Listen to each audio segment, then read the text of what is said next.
Hey, how's it going, everyone? Saintsfan back again with another GTA Online video, and I promise this will be the last time I make a video on this topic, but Rockstar just keep making things like more complicated than they need to be. And what we're going to be talking about are the unreleased vehicles, when they're going to be coming out, and even when the next DLC, the next big update, is going to be coming out. So by now, we all know about the drip feeding that Rockstar do with their DLCs. They basically release a vehicle each week until they run out.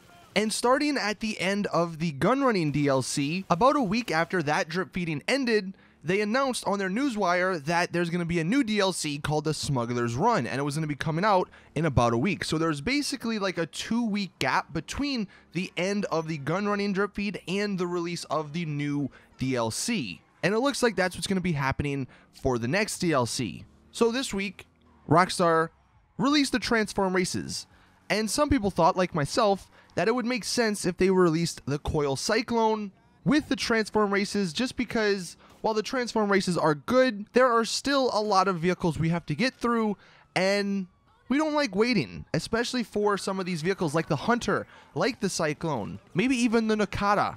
These are vehicles or aircraft that are really cool looking, and people want to enjoy them.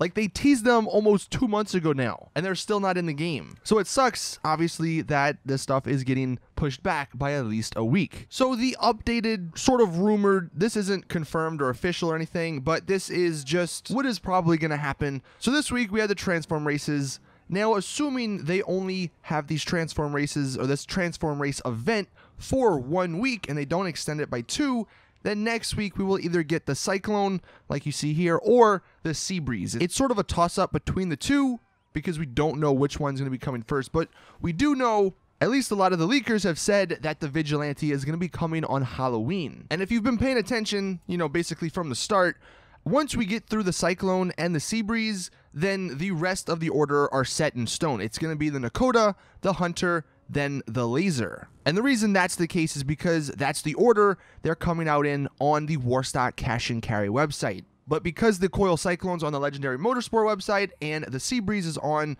the Elitist Air Travel website, that's sort of what's throwing everything off. But this is somewhat of an updated release order, I guess. Like I said, the only two that are exchangeable are the Cyclone and the Sea Breeze, but it does kind of suck. Like, I would have thought that at least they would have released the Sea Breeze this week, because no one wants the Sea Breeze. I haven't heard one person say, you know what, I'm excited for the Sea Breeze.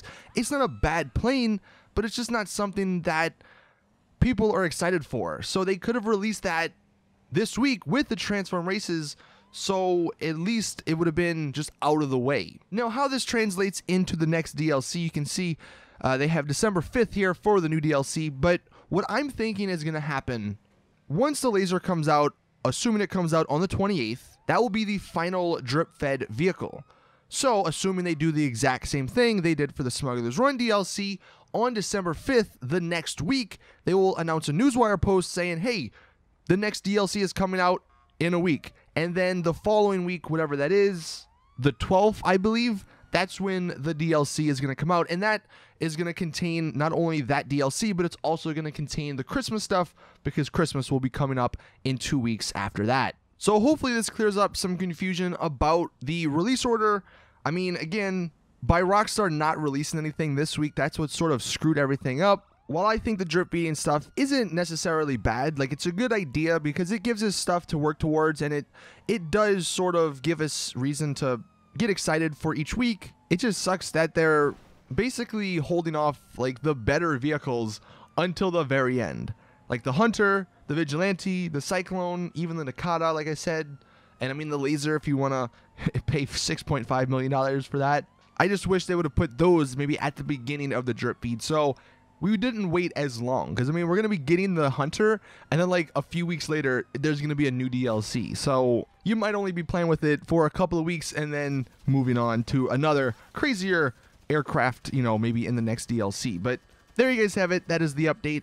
Like I said, this will be the final video on this topic, because once we get through the next like 3 weeks, it's basically pretty straightforward until we get the next DLC. But anyway, let me know in the comment section what you guys think. At this juncture, do you agree or not agree with this method of drip feeding? I'm kind of curious to hear what everyone in the comment section sort of thinks on this topic, because I know a lot of people probably don't like drip feeding, but I don't know. Anyway, thank you all for watching. Please drop the video a like if you did enjoy, subscribe for more awesome GTA content, and as always, I'll see you guys in the next one.